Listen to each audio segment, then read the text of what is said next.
This is the Barbecue Central Show podcast, being generated from a live recording of the Barbecue Central Show, which airs at thebbqcentralshow.com every Tuesday between 9 p.m. and 11 p.m. Eastern Standard Time. The Barbecue Central Show being brought to you by the Barbecue Guru, makers of automatic pit temperature control devices. Visit them at thebbqguru.com or call them 800-288-GURU. And by Tasty Licks Barbecue Supply, sauces, rubs, grills, smokers, everything for the outdoor chef. Visit them online at tastylicksbbq.com or call them 800-677-2882. And by Butcher Barbecue, manufacturers of premium injections, rubs, and sauces. Visit them online and take full advantage at butcherbbq.com. And by Stephen DeFranco Jeweler, official jeweler of the Barbecue Central Show. Visit them at StephenDeFranco.com or call 440-943-2700 and use keyword Barbecue Brother to receive all the discounts. And by Green Mountain Grills, one of the country's premier pellet grill manufacturers. 3 different sizes to choose from, something to fit in every budget, and find out more by visiting greenmountaingrills.com. And by Cook Shack, the country's premier manufacturer of electronic and pellet-driven cookers, servicing the residential, commercial, and competition markets. Visit cookshack.com for more information. And by El Diablo Mustard. A few years ago, they wanted to turn ordinary mustard into the hottest shit on earth and dared to take spicy mustard further. They took fiery peppers, flaming spices to create flavors so powerful, so intense that even the devil couldn't resist.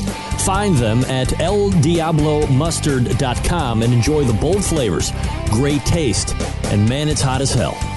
And by cookinpellets.com. Have a pellet-fired cooker? Why not try some of the best pellets out there on the market today? Guaranteed to run in any cooker, and it's not voiding any warranties. You can purchase yours today at cookinpellets.com. So to get that perfect barbecue, you use wood. Are you sure it's safe? Whatever. We put the lighter fluid on, strike the match, and... Oh! Should we call the fire department? That might be a good idea.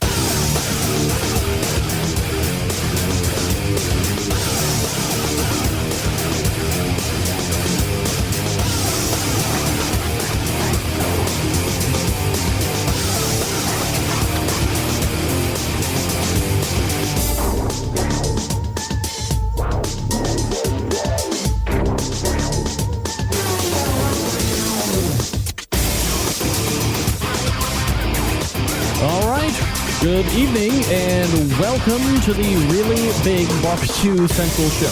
No, wait. I can't hear anything. Can't hear anything.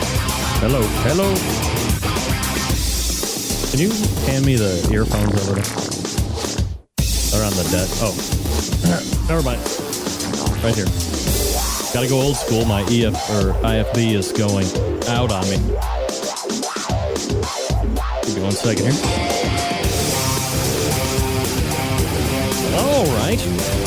Yeah, that sounds much better. Hey, welcome to the really big Barbecue Central Show. I'm your program host, Greg Rempe. Happy to have you aboard here. Wow, that looks really weird. I don't like that at all. No. Struggle with me just for a second here while I redo the batteries here on the pack. I'm not taking my shirt off, I can tell you that. But I'm not taking my pants off either. That would be even worse. No reason to scare the audience. All right, drop the battery in there, drop the battery in there, boom. Now, should be able to. You just throw these out. Thanks. All right, hold on 1 second here. Let me, Price is Right you.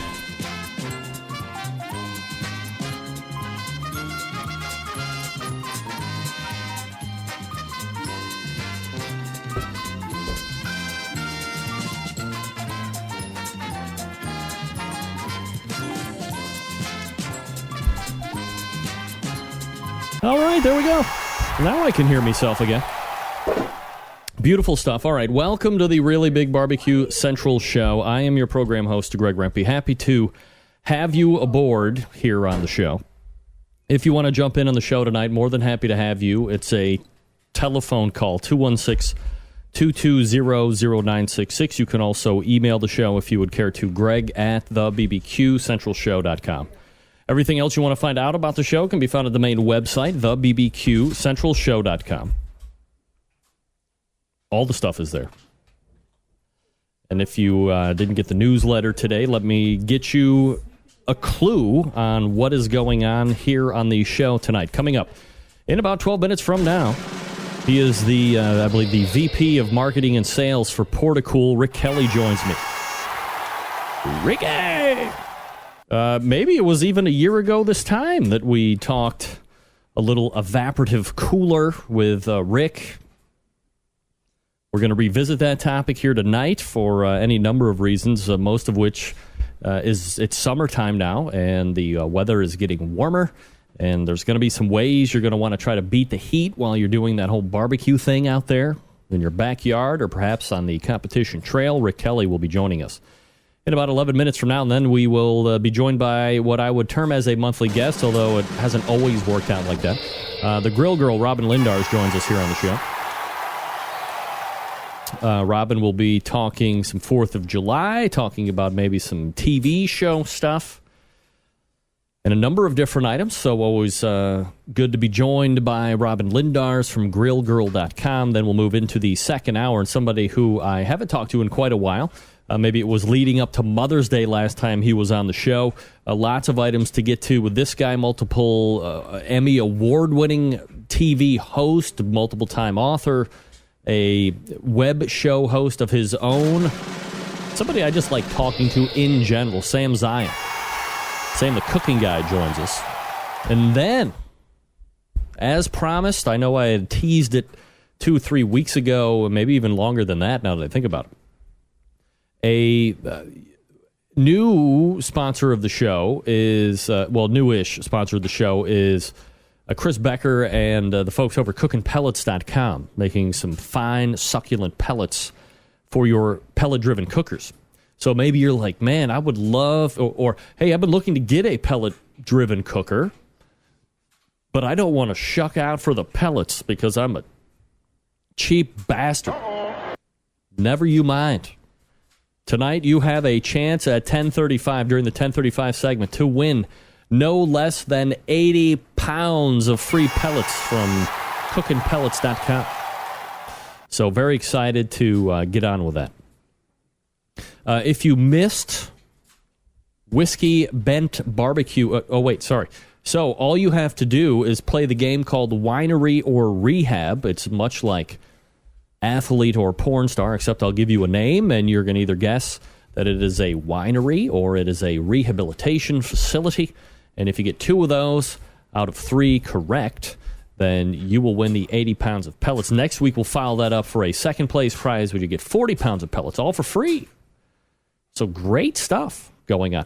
Now, let me get to this. If you missed Whiskey Bent Barbecue in the pit, you're not alone. Actually, I had it on in the background. You're going to want to go back and grab the archives because you had a championship multiple championship pitmasters. One guy who has really dominated that Washington, D.C. barbecue battle over the last handful of years, Heath Hall, was on the show, frequent guest of this show. Pork Barrel Barbecue, they won it this past weekend. And also Tim Grant, the reigning KCBS Team of the Year, was also on Whiskey Bent Barbecue in the pit, so you can go back to Outdoor Cooking Channel and grab the archives of that show. Don't forget, if you're watching or listening to this show and you would like to do a little social promotion, I'm not one here to discourage that by any stretch of the imagination. Link them on over to the main website, thebbqcentralshow.com, or hook them up with the outdoorcookingchannel.com, where you can also be seen on Roku through the Outdoor Cooking Channel app. Also, we stream live on my YouTube channel, BARBECUE, the numeral 4 and the letter U, youtube.com/barbecue for you. You can catch the live stream right on YouTube's as well. Plus, it's recording automatically. So I would say after an hour or so after the show airs originally, you have the immediacy of YouTube video replay of this show right here. I might have mentioned this last week. I do want to mention that we are having Rick Kelly on from Portacool. That company was nice enough to send me a Cyclone 2200 patio unit to try out this summer. I do have some initial video of the unboxing of it. It is now unboxed in the garage. Unfortunately, the biggest issue that I have had so far has nothing to do with getting it ready or operation. I mean, that's all simple stuff. It's the fact that really, aside from the last couple days, the weather has not been hot. It hasn't. So I'm a little perturbed with the weather. I would like to, the optimum, will, and again, we'll get a little bit more in depth with Rick Kelly coming up next segment, but the optimum, I almost said cooking temperature, but the optimum use temperature, 85 degrees or higher, ambient, and 75% humidity or probably less. So aside from, man, even this past weekend it wasn't, but today was pretty hot. But look, during the day, Monday through Friday, some young men are at work trying to scratch out a living, not just being able to kick back on the barbecue patio and test out the porticool unit. So as soon as we get the free weekend and it's actually, cresting above 73 degrees in the Rock and Roll Hall of Fame city, I can't wait to use it, especially like if I'm going to be doing some handy work out in the garage or someplace like that. This Cyclone 2200 patio unit that I have can cool up to 500 square feet. 500 square feet. So, that's a really big garage. That's a huge patio.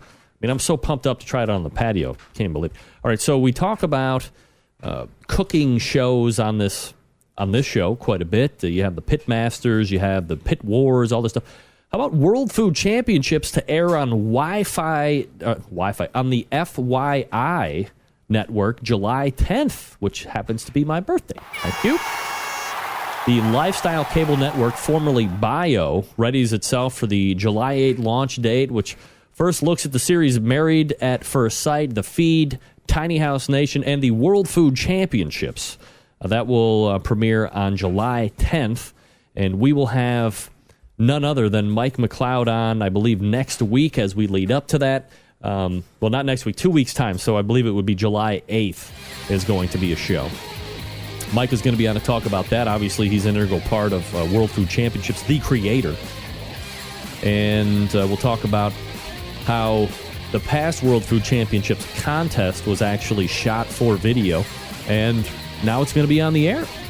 Handful of months removed. It was in November, I believe, or October, and now it's going to be on the air for all to see come July 10th. Beautiful day. All right, Rick Kelly coming up out of the break from Porticool. Let me talk to you quickly about Fast Eddie's Cook Shack Pellet Grill. It's a grill and a smoker all in one. It's a stainless steel, 100% wood-burning, pellet-fired cooker that uses direct and indirect heat up to 600 degrees. It is the only pellet grill on the market that uses charbroiler technology. It features electronically controlled temperature to eliminate large heat fluctuations that dry and shrink meat. A pellet grill is able to barbecue, grill, bake, roast, sear, and smoke. Cook Shack has two models of pellet grills. The PG-1000 features a fully insulated double-wall roll hood for superior heat retention, fuel savings, and maximum cooking performance, and the PG-500 features a two-way swing lid and utensil holder. The PG-500 and 1000 have many great features, including 784 square inches of cooking space, easy-to-side loading pellet hopper, fully automated wood pellet feed system, stainless steel cooking grates on the direct zone that produces killer-looking sear marks, nickel-plated grills on the indirect side of the top rack, drip bucket, pellet, ashtray, 100% stainless steel construction, warming drawer, 40 pounds of Cook Shack hickory pellets, 100% hickory pellets, by the way, and a 30-day money-back guarantee, so you're not losing out if you don't like it. It is versatile pellet cooker, adds full flavor to your recipes, including fajitas, ribs, chicken, steaks, desserts, sides, large cuts of meats. It can do it all, including cold smoking. Grilling with wood pellets penetrates the food with an intense smoky flavor, sealing in the flavor of the food. By cooking with wood pellets, the fuel is consistent and the smoke more flavorful. For recipes and how-to videos, check out Cook Shack's YouTube channel and their cooking guide on the website. Call Cook Shack directly at 800-423-0698. That's 800-423-0698 You can order yours today. You can also do that by visiting cookshack.com. That's COOKSHACK.com. Cookshack.com or 800-423-0698. All right, we're back with Rick Kelly on the show from Portacool right after this. Stick around. We'll be right back.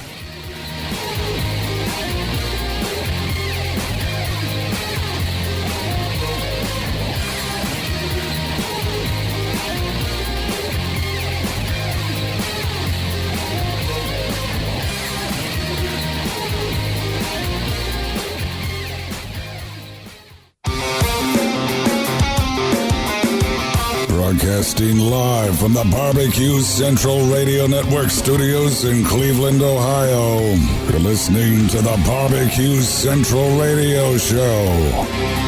Once again, here's your host, Greg Rempe.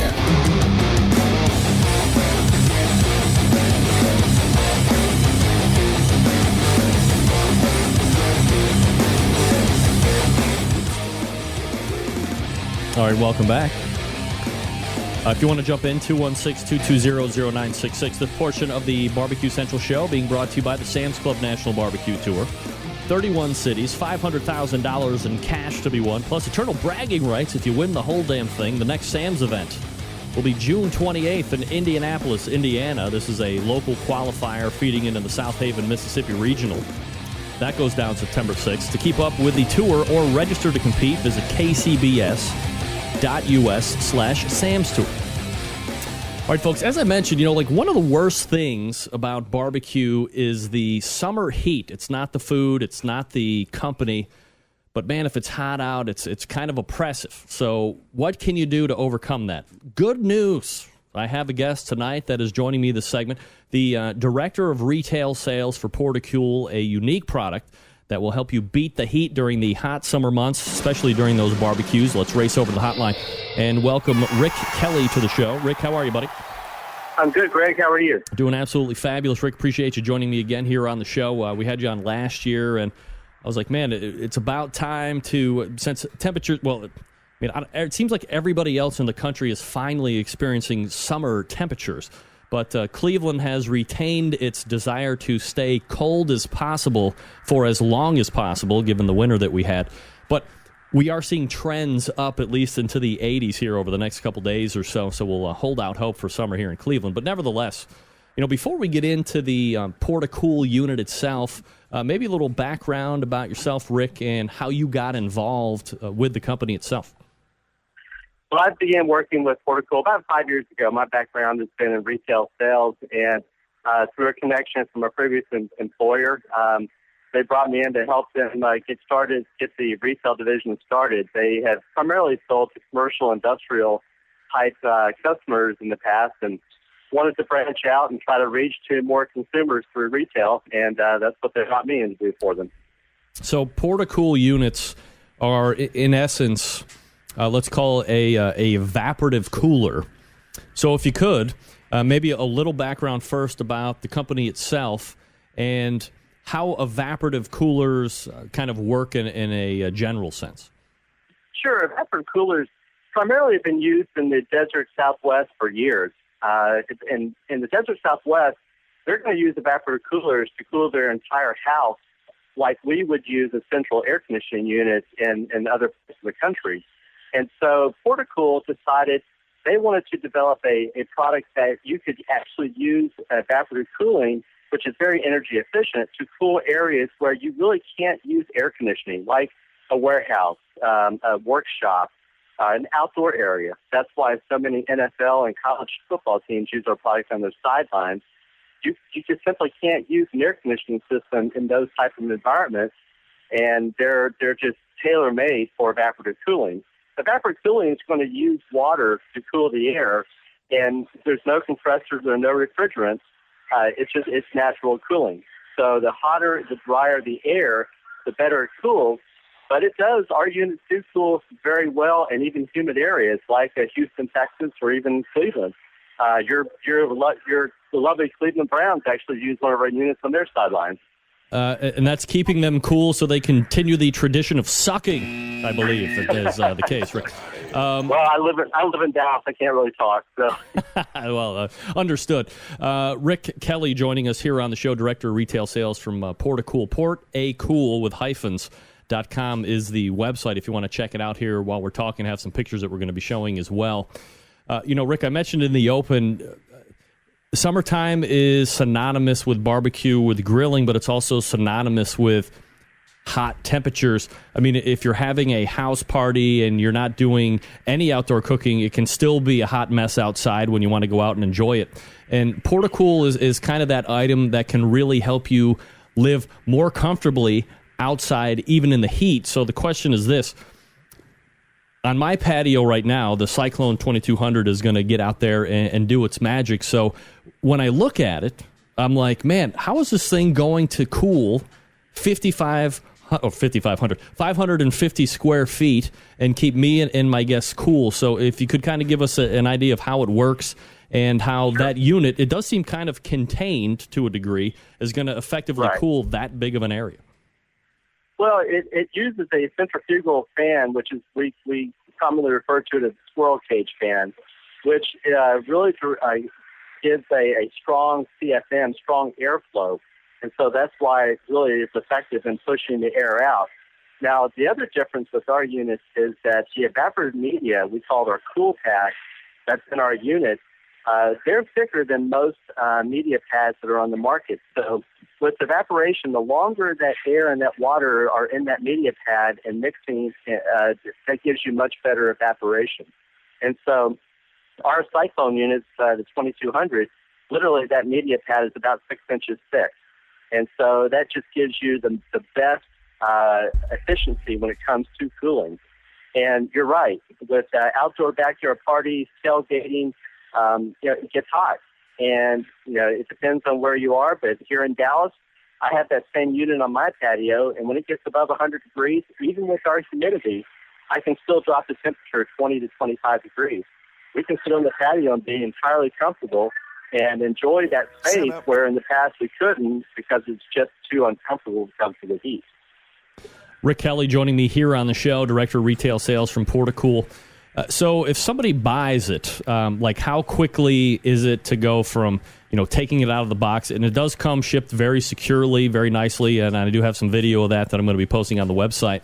But how easy to go from box to setup to cooling in that kind of setup, I guess? It's ready to go right out of the box. All you have to do literally is connect a garden hose to it or fill it up manually with water.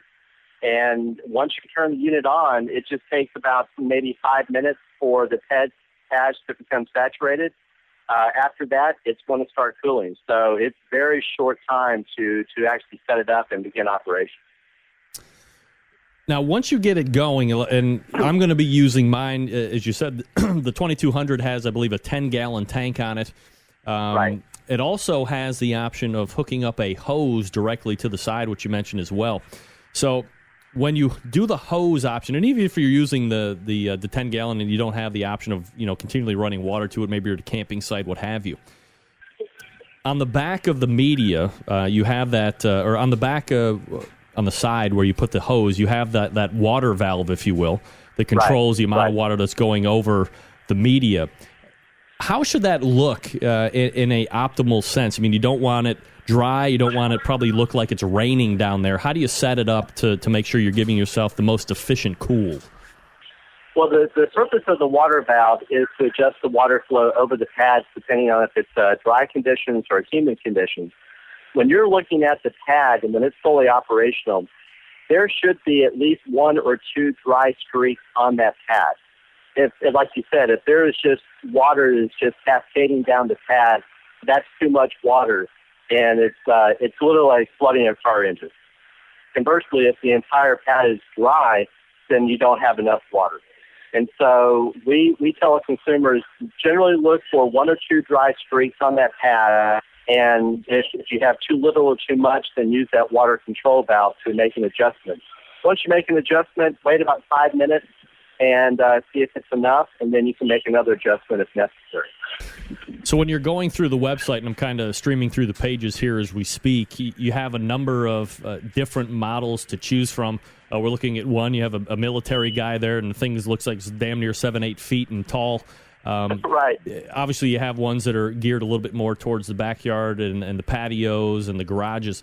How do you go about figuring out which one is best for your particular space? Well, our models range from the smallest at 500 square feet all the way up to 4,000 square feet. Those larger models are really used more for commercial, industrial applications, like I mentioned, the warehouses, the factories, the workshops. Most consumers and your barbecue consumers, even tailgaters, are going to use the Cyclone 2200 or the Cyclone 3200. For the most part, that's going to be fairly ideal for their space. So you really want to look at the square footage of the space that you're going to be cooling. And quite frankly, on that patio, we use it as a spot cooler. We aim our cooler directly at where we're going to be sitting on the patio, and it's more than enough. So you just have to look at the physical square space of the area that you're trying to cool. And in some cases, if you say you have a 1,000 square foot area, you could buy one of the larger units that is rated for 1,000 square foot, or some consumers will actually buy two of the smaller Cyclone 2200s that are rated at 500 square foot each, and place one on either side of the patio and blow them in towards each other, which creates a really nice airflow or a circulation of air. And so you really have two options of selecting the right size for your application. I'm sure you get to ask this question a lot, but evaporative cooling is one technology of bringing down temperature, and air conditioning is different.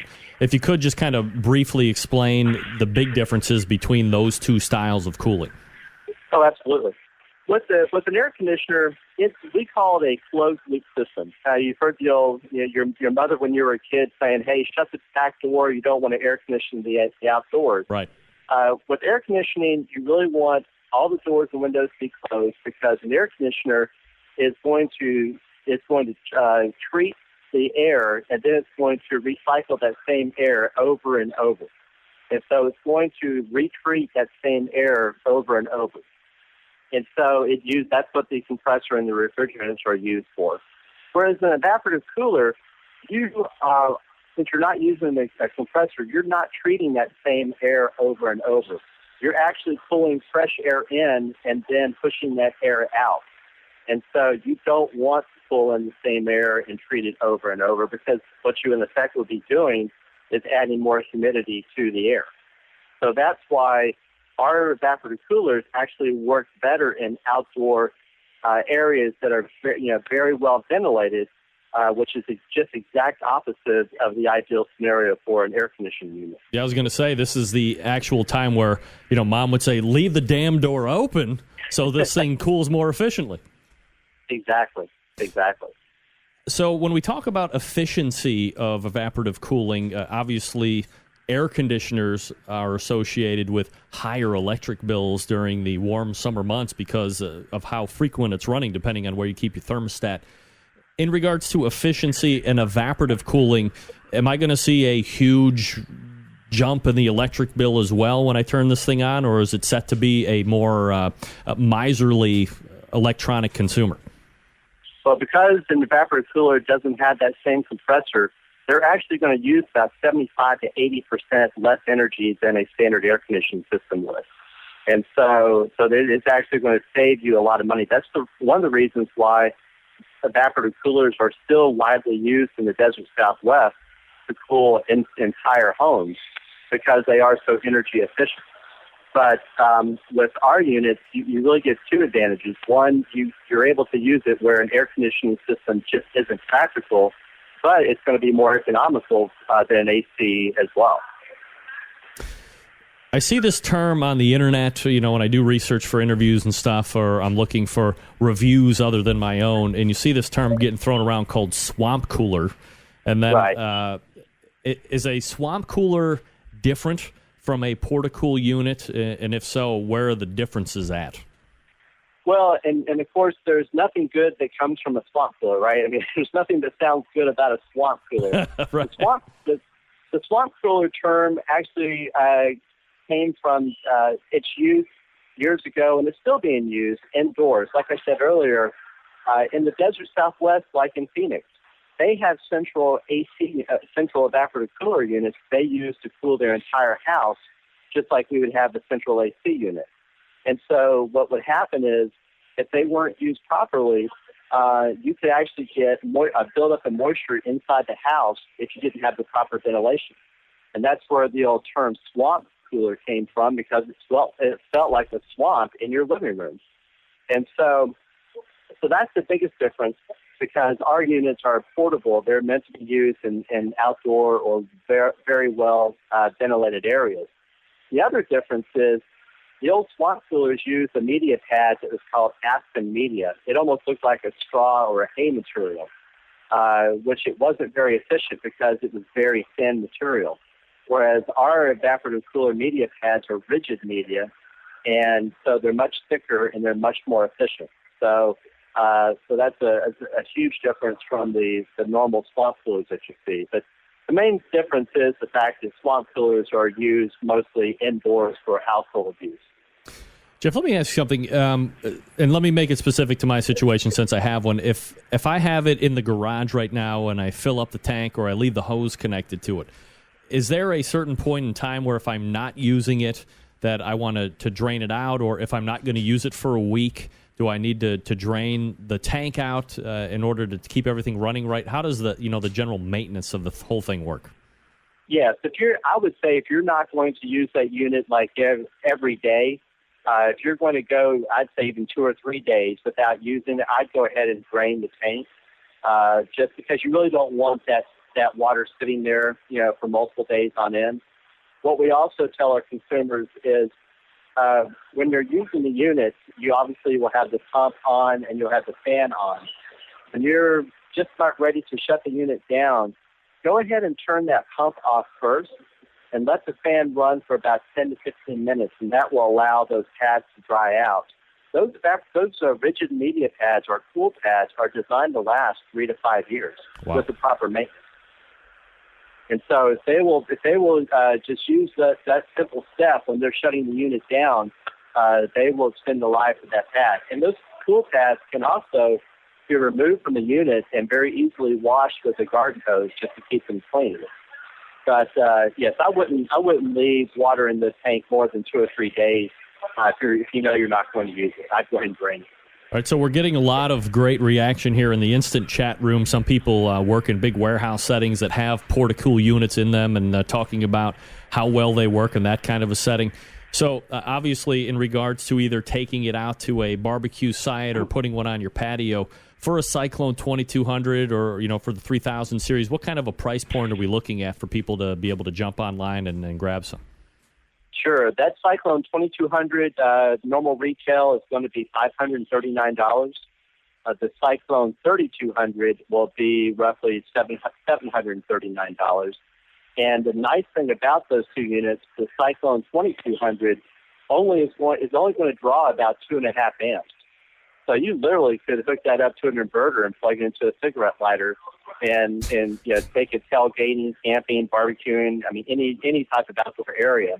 And the Cyclone 3200 is only going to draw about 4.5 amps. So they're very energy efficient. And this is something that you would want to buy online, or does Portacool have a extensive dealer line ready, kind of rolled out, where you can go to an actual brick and mortar store and pick one up? Absolutely. They're available at Home Depot stores throughout the South and the Southwest. Also Lowe's. They're available at Lowe's, and also online. Many of the online retailers like an Amazon.com, Walmart.com, they're going to stock them as well. Sounds absolutely fabulous. We're talking with Rick Kelly. He is the Director of Retail Sales for Portacool. Rick, one last question before I let you go.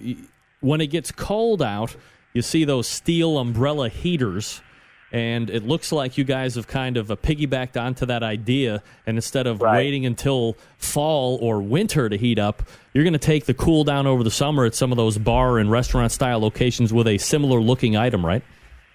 Absolutely. We developed that unit. It's called our Islander unit. And the purpose of that was, just like the patio heater, was to be able to deliver that cool air in a 360-degree delivery system. And yes, you're exactly right. Your bars, your restaurants, your patios, where space is a premium, those units will be ideal for that type of situation where they can disperse that air and not take up as much room on their patios. Rick is the Director of Retail Sales for Portacool. Again, the website, port-a-cool.com. Rick, appreciate you telling us again about the product and why it's unique for our barbecue and grilling community. And most of all, appreciate you making time for the show again tonight. Thanks for doing it, and we'll talk again soon. Thank you for having me. Yeah, you got it. There he is, Rick Kelly. portacool.com. And like I said, whenever summer decides to arrive here at the Rock and Roll Hall of Fame City, ladies and gentlemen, I'm going to be ready to keep the cool with my Portacool 2200. So, again, for the unit I got, $539. For the one just above it, the cool's about 200 more square feet, $739. I think for what it can deliver, nominal investment. You want to keep your barbecue site at competitions a little more cool? Your backyard, your garage, whatever. I'll give you ongoing summer reports once we get it up and running when the heat gets up there. All right, folks, let me talk to you quickly about the longest-running sponsor of the show, Barbecue Guru, makers of automatic temperature control devices for your cookers. Don't look at anybody else. Stop here. These are the guys that created this technology. If you're not familiar with how these little beauties work, I'm not going to get into the minute details, but imagine a product that allows you to set your temperature, and once set, keeps it running at that set temperature all the way through the cook. Sounds too good to be true? It's not. This is real life. It can take advantage of this technology today. Because if you're a busy working professional like me, or perhaps you are constantly on the run with kids doing errands, and quite frankly, you don't have the time to sit around and tend to pit temperatures. I get it. The Barbecue Guru allows you to throw on a pork butt or a brisket, a couple slabs of ribs. You're off to do whatever it is you need to get done. And the Barbecue Guru maintains that pit temperature you set it at. It's currently a number of different models to choose from. Last week, we talked with Bob Trudnak, Director of Sales and Marketing at the Barbecue Guru, and he unveiled the renaissance or the facelift or the revamp of the Party Q self-contained unit. Runs on AA batteries. I have a unit that I'll be also testing out during the summer. I'm going to be testing out Portacool units and Barbecue Guru Party Qs all summer. But you can take it from one cooker to the next. So you have a ceramic cooker, no problem. It has a adapter that will go down to that bottom vent latch, and you can hook on from there. If you have the bullet-style smokers, it works with that as well. And all you have to do is set that pit temperature, hook the probe up inside the cooker so it knows where to keep that temperature at. You set the temperature, boom, you're off and running. It's great stuff. All you have to do is head on over to thebbqguru.com and check out their products. And if you have any questions, don't hesitate to call them, please. 800-288-GURU. That's 800-288-GURU. And they'll make sure you're outfitted with exactly what you need to get you up and running right out of the box. 800-288-GURU or thebbqguru.com. The Barbecue Guru is a breakthrough in barbecue technology. All right, we're back with Robyn Lindars, the Grrrl Girl. Right after this, stick around. We'll be right back.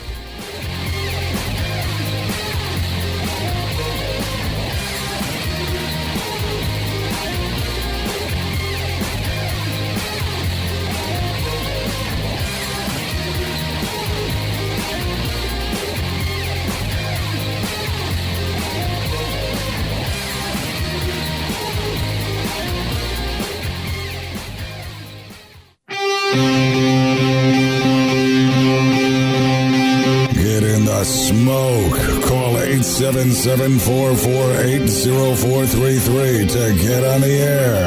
Now, here's your host, Greg Rempe. All right, welcome back. Thanks again to Rick Kelly for joining me this past segment talking about the Port A Cool unit. One of us is very excited to try it out on the patio once the weather gets warm enough. 45 degrees here in Cleveland today, ladies. Just kidding, not 45. 55. All right, my next guest, a monthly guest-ish on the show, creator of the highly successful Grrrl Girl food blog. Let's go ahead and race over the hotline. And welcome back, friend of the show, Robyn Lindars. Robyn, how are you? I'm good. How are you, Greg? Doing absolutely fabulous. So, regale the tales of jealousy while I use my Portacool 2200 unit on my patio, and you have to suffer through the deep Florida Southwest heat and humidity.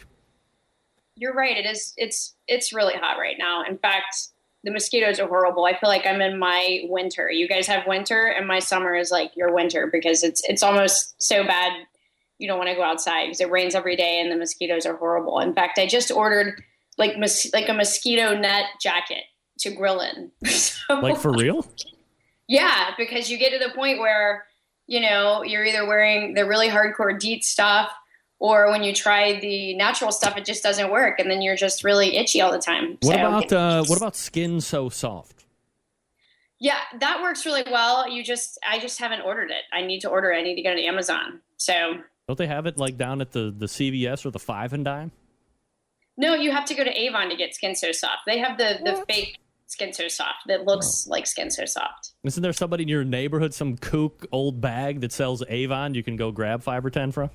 Probably. So I think they sell it on Amazon, like everything. I think I have an idea. Hey, kook old bag, I'll teach you how to grill. You give me a year's supply of Skin So Soft. Thank you for coming. Right? Of course. Right. I have to give a shout out to my friend Adrian's barbecue restaurant, Devila's Barbecue. Nice shirt. We judged American Grrrl together on the Texas episode. He's my Mexican brother from another mother, so I thought I'd give him a shout out on the show today. Your Mexican hermana from a different madre. Right. Thank you. Wait. That's your Spanish lesson for today. Whatever. Exactly. So just wanted to give him a shout out. He has a barbecue restaurant in Seguin, Texas. If you guys ever want to check it out near San Antonio. And we're going to talk about American Grrrl here in just a little bit. But first, I have a terrible confession to make. One thing I've learned about this show is I have availed my soul of all of the food non-tastes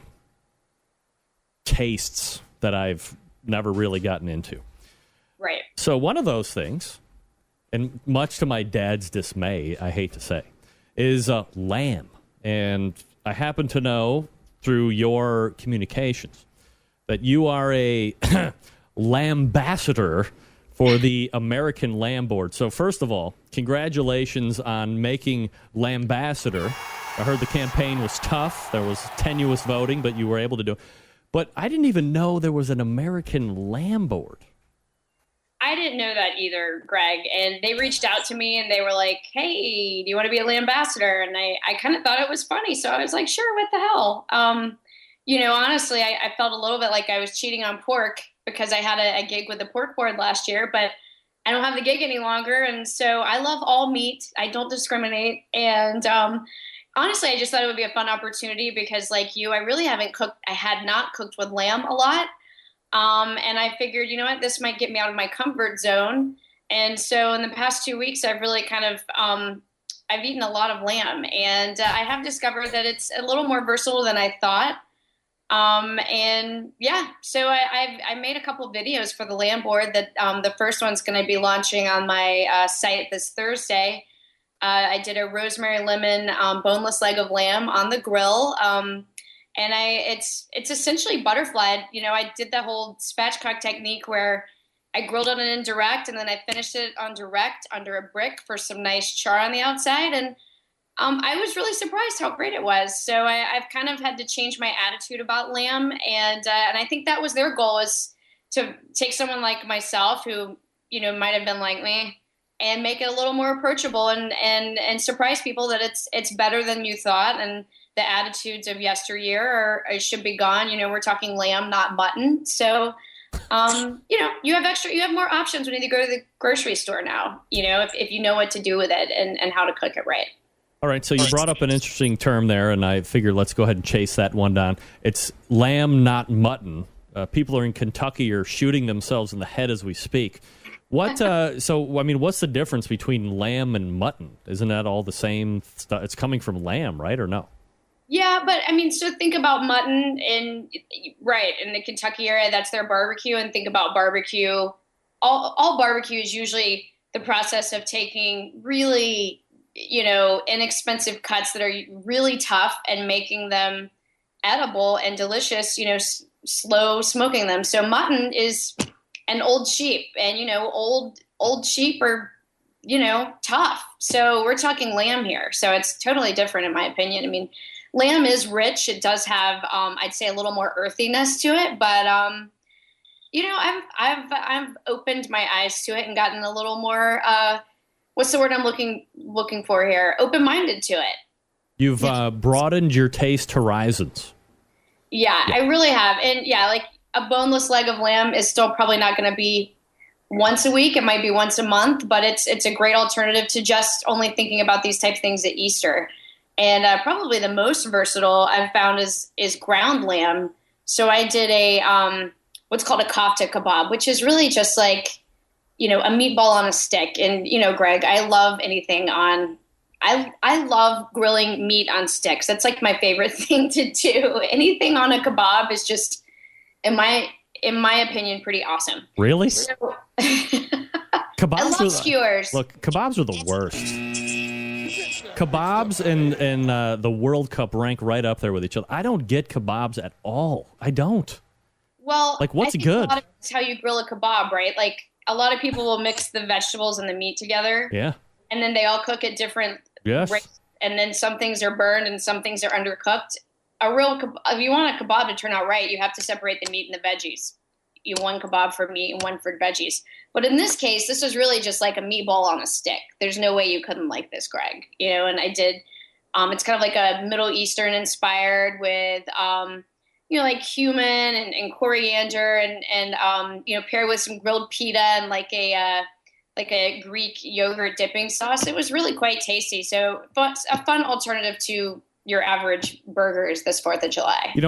Just in a general sense, if you can kind of describe the taste landscape of lamb.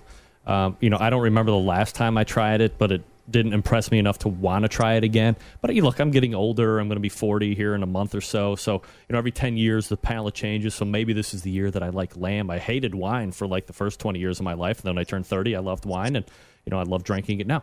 So what kind of like flavor profiles does lamb have? Or is it like comparable to something kind of? I guess I'd kind of put it in that more wild tasting meat, like if you have a venison, right? It's got a different taste to it, right? So I see that face you're making. Yeah. It's got a different taste, yeah. Like poop. No, but like a leg of lamb would be like a roast, and if you don't overcook it and cook it medium rare, it's actually really good, and especially if you pair like a rosemary lemon, like I did, like a flavor profile that really complements it. It's going to be a little richer and gamier than, other meats you're used to, but that's the draw of it. That's why people like it, because it's different. And it is rich. It would pair well with like a really good Pinot Noir, since you like wine. There's your flavor pairing. All right, good enough. So that's Lambassador Robyn Lindars, grrrlgirl.com, the website. The other thing that you did, and I think, initially when I kind of stumbled across you and was kind of doing a run-up on you to see what you're into, it was you trying to empower other women to get in front of the grill or the cooker or whatever. And you were doing these classes for women. And Yep. You've held another one semi-recently. And, for the folks that don't know like what you do there, maybe you can give us a little idea of how this most recent grilling clinic went down, how many people are there, and like what you're covering, and maybe what the experience is for these broads. Yeah. So I had kind of a hiatus. I didn't do one for like a year and a half, I think, because they're just so much work for me. And then I brought them back, and I've done them a lot smarter this time. I hire a sous chef. I hire I get friends to help me out with watching the grilling station. Some of my foodie friends I have come and just help assist, because it's just a lot of stuff we have going on. But essentially the goal is to just show women that grilling is not a big deal. What I've seen is a lot of women, and I'm not saying all of them, but a lot of them don't even know how to turn a grill on and are kind of intimidated by it. And then of course, some of the class I see more experienced women grillers who want to take it to the next level. So, but for the most part, I'd say at least 75% of the women who come really have never done any grilling, don't know how to do it, don't know how to start a grill. So we go through the basics. So, we do things like starting a gas grill, starting a charcoal grill. I cover, things like using a chimney starter, using paraffin cubes. I even bring the loop lighter out, and show them all the options. And then we talk about using things like a meat thermometer. So, when things are cooked, so you don't have, rubber chicken syndrome, so you can pull things off right at the right moment. You don't overcook or undercook. Direct and indirect zones for grilling, even things like oiling the grill grate so food doesn't stick. And then what I do is I actually divide up everyone into groups. I had 4 grills out in the backyard, and I had 2 gas and 2 charcoal, and everyone can grill on what they want to learn on, or if they'll, have at home. And then we all each did, 2 appetizers and a different recipe per station, so that we could all be exposed to different techniques. Like, I did cedar plank salmon with grilled asparagus. We did barbecue chicken pizza. We did a pork tenderloin with grilled romaine. We did, what else did we do? There was one other. Now I'm drawing a blank. But anyway, we did a ton of food. And then we did a bunch of desserts. We did like a gourmet s'mores bar, which is, where you're seeing those pictures of women doing the s'mores. We baked a cobbler on the grill. The main goal is to just show women in a fun, relaxed setting, like no big deal, right? And it's a fun thing to do, to feed the kids, to feed the family, spend time outdoors. And like my main thing that I love about grilling is that it actually creates less dishes, because like imagine Greg, when you cook pasta inside, you're like, all right, I got a pan for the sauce. I got a pan for the noodles. Yes. Now I'm going to saute some meat. Like, all right, there's 3 right there. Right. So that a lot of my love for grilling is just the fact how easy it is. And it's just less cleanup. Yeah, and plus you get to hang out outside and drink beers by your grill, which is awesome too. Yeah, plus you're not adding a heater to your house. I mean, you're cooking on the stove, you're cooking in the oven. I mean, they're just exhausting heat right into the house. So why not take it outside, keep the house as cool as possible, but and add some more flavor profiles you would normally get when you're using the grill. Exactly. So, and we do it in a really fun environment. All the women drinking wine, having a good time, very relaxed. So yeah, I'm probably going to do one again this fall. And I'm even thinking of doing with my dad, not just a women's class, but a ribs class, because I feel like people are like, that's the one question I get from people. It's like, how do I do ribs? Even your intro griller who's maybe not done a ton of grilling is always like, I want to do ribs. And they have no idea how to do it. They don't know about the indirect low and slow whole thing, So anyway, stay tuned. I think that might be something we'll do. And my idea is to do ribs in a couple different cookers, maybe a Weber Smoky Mountain, a big green egg, and even then on a kettle, because I really do feel like the kettle is like your common denominator, egalitarian grill. Like that's approachable for anyone. And if you can do it on a kettle, you can do it anywhere else. Yes, I call the kettle the gateway drug of barbecue. Because you can, totally is. It's direct still my grill, you can do the smoking, you can, try it out. And I say, hey, if you like the smoking or the barbecue stuff, you can't really get it to. It's kind of a pain in the ass to get it down to the low barbecue temperatures, but you can get there-ish. And if you like that product, then why not go ahead and get a slow cooker, not slow cooker, but you get a barbecue, a pit of some sort, and then really explore that subculture. All right, so one last thing that I wanted to ask you about, and I guess this is more, for the radio geeks, kind of a teaser, but you mentioned it at the top of the interview, plus you were showing your shirt. 5 or 6 people were asking you if you could stand up and show the shirt again so they could read what was on it. It's, you see it?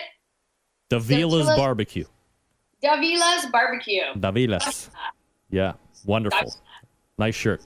So this is called, this TV show is called American Grrrl, right? American Grilled. American Grilled.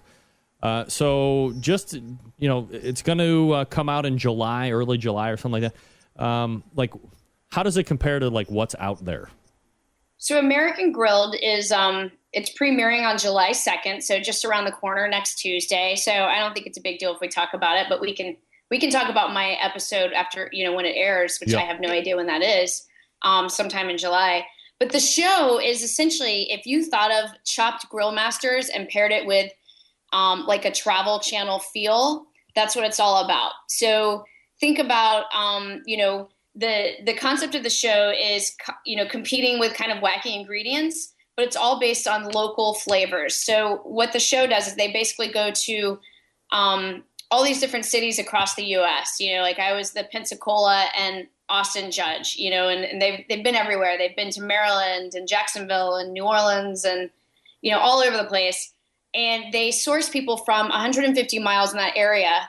And then essentially what they do is a grilling competition like a Chopped, where they give you have 3 rounds and you have to cook with all of these very local ingredients. So, my Florida episode had, avocado and shrimp and I'm trying to remember, but just stuff that would be found local, and it was super fun. It's I think people are going to really like it because it's taking, great backyard barbecuers and pairing them against each other and testing their knowledge of local flavor and flair and grilling expertise. So it was an absolute blast to judge. And it was nice to be a judge and not a contestant this time around. That's funny. I was going to ask you that. You were on the chopped grilled portion of it. And you did well. I mean, you didn't obviously finish probably where you wanted to finish, but nevertheless, you were still on there and you showed your wares, and a lot of people can suck it because they would have done worse than you. When you flip around and go to the judges' side of things, how do you compare and contrast the two different experiences? It was so funny, Greg, because while we were filming, the producers kept telling me I was being too nice and not giving any negative feedback. And I think it's honestly because I've been there and I know that shizzle is stressful and you're freaking out over there. And but it was just so different because it was nice to be kind of the subject matter expert and do what I really enjoy, which is talking about grilling, which is my favorite subject to talk about, which is, how I met my friend Adrian, that I was talking about, that owns this restaurant. So it was just a very different experience. When I first did Chopped, I got voted out early on because, the oysters I had didn't open up, and I was used to grilling with the oysters you get here down in South Florida, which are usually Gulf Coast oysters. And these did not behave like I expected. And I had like oyster shrapnel in my dish. So, the whole thing was stressful. And then I was worried about how they were going to edit it. Am I going to look like an idiot on TV, et cetera, et cetera. So the stress I had from doing Chopped versus just being a judge has been very different, because I'm looking forward to seeing how this is. Other than that, I had a really bad hair day in the Pensacola episode because the weather was totally crazy. But, for me, it was a lot more fun. I think Chopped gave me some street cred just because I had the cojones to go up and do it. But totally different experience. Robyn Lindars created the Grrrl Girl blog, grrrlgirl.com. That's GRRRL.com if you want to check it out, see what she's up to, recipes, pictures, Lambassador posts for the Lamb board, so on and so forth. Robyn, always appreciate you coming on, and we'll look for you again in July. We'll talk about the Grilled episode and kind of really get to do a good post-mortem on that. I love it. It'll be fun. I can't wait. All right, Thanks we'll talk to you then. Greg. There she is, Robyn Lindars. The Grrrl Girl. GrrrlGirl.com is the website if you're looking to check that out. All right, let me talk to you about Tasty Licks Barbecue Supply. Known for the amazing wide selection of cookers, sauces, rubs, and all things for both the backyard cook and the competition cook alike. They sell the Big Green Eggs, the Kamado Joes, the Primo Ceramics, Mac and Green Mountain pellet grills, all the Weber grills and smokers, as well as Meadow Creek smokers and cookers. They are one of the largest barbecue guru dealers in the country. The very first to offer professional and amateur cooking classes featuring some of the most well-known barbecue chefs out there on the circuit today. So here's what you do. You call Fred Bernardo, the smoking guitar player, or, call him Jimmy the Mitts, or, whatever you want to call him. As long as you're buying something, he doesn't care. Anyway, what I mean is you call him up, or one of his friendly staff at 800-677-2882, or just go over to your friendly worldwide internets and type in this address, tastylicksbbq.com. And don't forget that the smoking guitar player has over 150 videos on this website as well. And in a couple of them, doesn't even try to sell you anything. Just spitting mad game, helping you be a better backyard or competition cook. Just like that, because he's a good guy. Again, the website, tastylicksbbq.com. That's Tasty Licks Barbecue Supply in beautiful downtown Shillington, Pennsylvania. If you are in the neighborhood, chances are Fred is going to be cooking something. So you can stop by, check out a lot of those cookers that you might otherwise not see, not know about, what have you. Get some first-hand experience from a guy that uses all of them, that sells all the top-line brands right there in Shillington, Pennsylvania. Or again, tastylicksbbq.com, or call 800-677-2882. Let's wrap it up with the first hour. Stick around.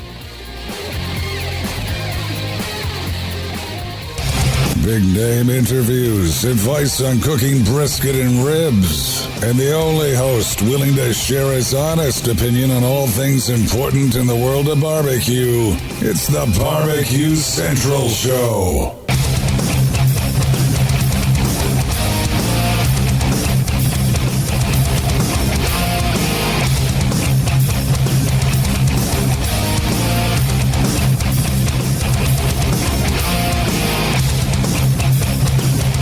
Thanks again to Grrrl Girl for joining me this past segment. GrrrlGirl.com, the website, GRRRL, GrrrlGirl.com. John Dawson weighing in. Lamb is to mutton as veal is to beef. Aha. Veal, those little baby cows put in boxes, never allowed to run and exercise muscles. Oh, the horror. All right, I'm going to step away. We're going to refresh the libations. We'll come back with the second hour. Lots to get to, with some takes, some recaps on the Sam's Club that took place this weekend, all that good stuff. You're listening to the Barbecue Central Show right here on the Barbecue Central Networks.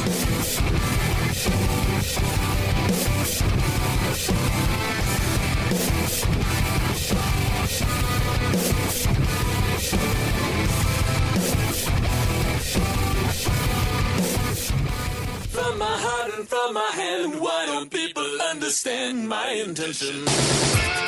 Happy to have you aboard here for the really big barbecue show. We cook because we have to, and we grill because we want to. Fine, how's it going? You have a great show. I'm a big fan. So what seems to be the problem here? This man looks like he's dead, and he's in the crackle. Charbono! It's all about the charbono, dude! Succulent fish, what? He ate 54 wieners. But listen, Lavernius, shake a face. I'm shaking like a dog shit peach seeds. We have top men working on it right now. Who? Top men.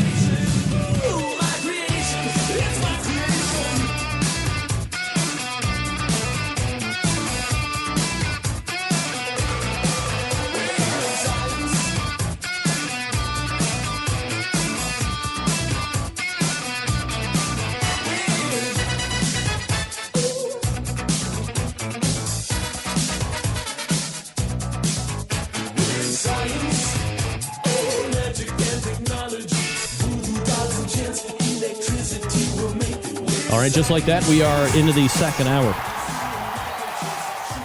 I'm telling you.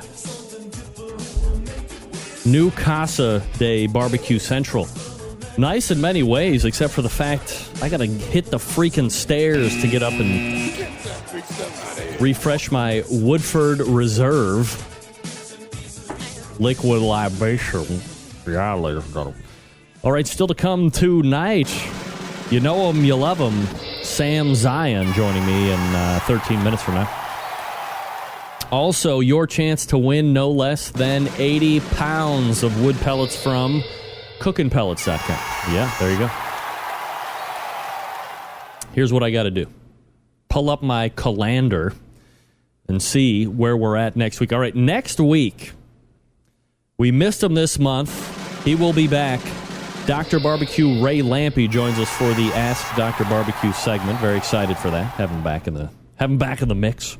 And then, I believe it was last week or the week before, I was raving about a grill called Kalamazoo Cooker or Kalamazoo Grills or whatever it's called. Russ Falk will be joining us from Kalamazoo to talk about their brand of cookers. Let me tell you something. Out of all of the pieces of cooking equipment that I have seen in the past 3 and 4 years, and trust me, folks, I have my pulse firmly on the industry and the products that it is bringing to the marketplace. This thing, has anybody else seen the Kalamazoo Hybrid Grill? This thing is freaking phenomenal. Rick Bayless is all about this thing. Maybe it's Rich Bayless. Something Bayless is all about this, and when I saw it, I was like, I got to get in touch with these guys. We'll have them on the show next week. You're going to enjoy it. Plus, we'll probably have some great interviews from contests that were won by certain people. Hey, I mentioned it in the first segment. Actually, let me... Just when I think I have enough desk space, I got to get rid of this laptop. Well, look, I got to tell you, I just had an email come in, and I don't even know if I can read it. I don't even know if I believe that this is who it's from. Ladies and gentlemen, without further ado, and I got to make the change here. Hold on a second. It is not this, nor does that. It is, believe it or not, making her way in via email is my mom. Greg, this is your mother calling. Listen here, young man. I have to tell you something. I'm writing this in an email, so please listen. Now, just listen to me. Don't listen to that Grrrl Girl. Lamb sucks. It stinks. I'm not even kidding. This is crazy. Lamb should be let out on the field to eat your grass or something along these lines, not to be put on a grill or anything. This is crazy. Lamb is terrible, and I'm not afraid to say it. So there, suck it. Mom coming strong on the email tonight. Wow. I do know that perhaps that is a point of division in the Rempe immediate family, because my father is a big fan of lamb with mint jelly, I believe. Robyn, do you eat mint jelly? Do you eat mint jelly? The 2014 Sam's Club... I still can't believe my mom wrote that email. I have it, by the way. The 2014 Sam's Club series rolled into Lexington, Kentucky. Is that right? Yeah. Lexington, Kentucky this past weekend. This was a local qualifier seeing the top 6 teams move on to the South Haven, Mississippi regional final, which takes place on September 6th, so coming up here shortly. And the top 6 teams moving on to that event are taking Grand Championship. Midnight Burn. Boom. Boom. Reserve Grand Championship, the Looney Pit. Number 3, Cookin, Stewin, and Brewin. 4th place, Smitty's Real Pit Barbecue. Number 5, and I believe the 19th annual Jack Daniels champion, Chad Hayden from Moonswiners, makes it on the regional final. And rounding out the top 6, Sauced Barbecue Team. Sauced Barbecue Team. John Dawson writing in, what, no LeBron James taunt to Miami chick? Grill Greek? I don't, what, weak song? I don't know what that means. I don't want to turn this show into a sports show, this topic, or this segment. But you've seen the goings-on, the National Basketball Association, or as they say, the association. Carmelo Anthony, the Knicks, has opted out of his contract. And just as early as this morning, LeBron James has also opted out of his contract with the Miami Heat. The first portion of that, Carmelo Anthony, I don't care. That dude smokes weed like it's going out of style. I don't want anybody that's burning. I mean, I know 90% of the NBA burns. But I don't want a known burner on my team. I think that induces laziness and one-dimensional play, which is what Carmelo Anthony is. Secondary to that, the LeBron James opting out of his contract should in no way lead the Cleveland faithful, for whence he came from Cleveland to Miami to win them 2 championships and showing up in 4 finals in as many years. No one should think for even a second that LeBron James is looking to come back to Cleveland. I give that a 1% chance. Opting out of his deal allows him to take less money in order for the Heat to go out and, as Ryle said after they lost to the San Antonio Spurs, retool. Yeah, take all of my money that you were going to pay me. You know, I got $1 billion right now. You know, let's buy me some good talent. Go get Kevin Love. Give me a real center. Get rid of that Chris Bosh loser. Cleveland fans, just relax for one mediocre second. He is not coming back. He's not coming back. Restructuring or opting out for him is an allowance to restructure. That's all it is. He's staying. I would stay in South Beach. Are you kidding me? I would be that much closer to Grrrl Girl and taking classes with a bunch of ladies for the outdoor grilling clinics. Ooh. The next Sam's Club event is going to be held in one of my most favorite cities ever, aside from Cleveland, Ohio. May I say, Indianapolis, Indiana, top of the food chain. It'll be going down on June 28th. That is this coming weekend. Good luck to all the teams that will be getting after this one. Thank you, David, for appreciating my save. Sometimes I like to bring up on this show safety first, right? We want to remember that grilling and barbecue in some hands can be a dangerous business, and that these folks... You know, I critically wonder about what is happening across the pond. I know that barbecue and grilling is growing with leaps and bounds, well, at least the barbecue side of things is growing in leaps and bounds in England. Bob Trudnak is going to be going over to Germany, Europe, and doing some barbecue classes. But here you go. Teens critically ill after barbecue fireball in Isleworth.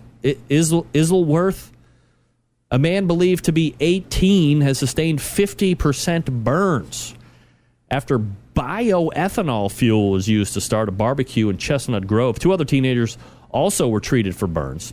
3 teenagers were injured, with one suffering 50% burns after using bioethanol fuel to start a barbecue. The youths believed to have created a fireball when they used the accelerant designed for a real flame for inside the home to help ignite charcoal barbecue in Chestnut Grove on Sunday. Look, folks, if I've said it once, I've said it twice. Never use biofuel to light your charcoal fires. Please don't do that. Nothing good is coming out of putting gas or... Do you know what biofuel is? It's that stuff that gives you like a real life, you can have like a freestanding fireplace. Holy crap. Hey, the charcoal isn't lighting. Let's pour biofuel on it and then hover over it while we lend match to fluid. Let's see what happens. I'll tell you what's not going to happen. They're not going to be wearing a succulent timepiece all over their burned wrist from Stephen DeFranco Jewelers. That's right. Father's Day has now passed, but July 4th, right around the corner. No better time than to stick a finely crafted timepiece on your wrist. How about the Bulova watches? Why spend a ton of money on a watch if you don't have to? The Bulova watches are stylish, affordable, starting under $200. They come in traditional quartz styles, retro-styled automatic versions. Then you have the chronographs, the skeletons, and traditional styles to fill out the line of Bulova timepieces. Maybe you want the most accurate watch in the world. The Precisionist is just that watch. Exclusive movements from Bulova Precisionist. Break down secondhand movement into 16 segments per second. giving that second-hand a smooth-moving appearance. Steel and titanium versions are available as well. And then you have the Accutron, the high-end without the high price, the Cadillac of the bowl of a wine, starting at below $600. The Accutron gives you that high-end style, quality, and lifestyle without breaking the bank. Maybe you're a gadget guy. Maybe you're a gadget girl. Citizen might be the watch for you. Citizen is the perfect item for the gadget person. Eco-driven technology converts the light into energy, powering your watch perfectly and accurately. Need a timer for your barbecue cooking? Some Citizens have multiple timers, along with alarms and multiple time zones. Then you have that European guy, Philip & Company, with ETA movements starting at $895. Phillips watches not only have a elegant European style, but they're affordable. All of the watches made by Phillips are serial numbered and registered with Philip himself. So here's what you do. Visit the website, StephenDeFranco.com, and then call him toll-free. Then call him 440-943-2700. Tell him you're a barbecue brother or sister. He'll give you the real discount on the price you want. Not allowed by the manufacturer to show the real discounted price on his website. You know Steve is going to hook you up nice and tight when it comes to the line of all the watches, all the stuff that he's got in his store, StephenDeFranco.com or 440-943-2700. We're back with Sam, the cooking guy, right after this. Stick around. We'll be right back.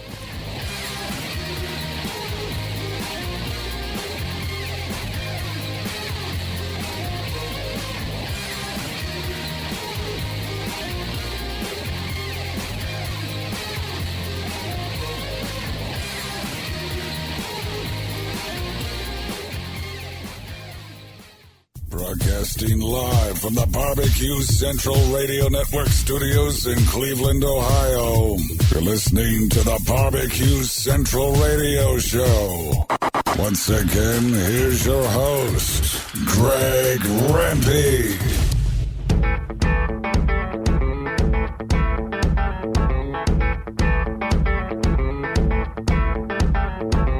All right, welcome back. 216-220-0966. Greg at thebbqcentralshow.com. Those are the two ways to get in touch with me should you see fit. Joining me now, somebody that I just love talking to in general, but when we talk about food, it's even better. He is a guest that appears here frequently. He has his own web series, Monday, Wednesdays, and Fridays, multiple-time author, weekly radio host as well. Let's head on over to the hotline and welcome back Sam Zion, a.k.a. Sam, the cooking guy. Sammy, how are you, man? What's up, my friend? How are you, Greg? Doing absolutely fabulous. Look, when a month goes by where we haven't talked, I think it's just too damn long. I want to go bromance on you, but I love having you on the show, just, chatting it up.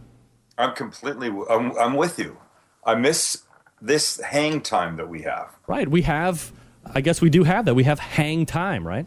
We share emails or texts in the off period, right? Yeah. I mean, I would say we have a out-of-show relationship, if you will.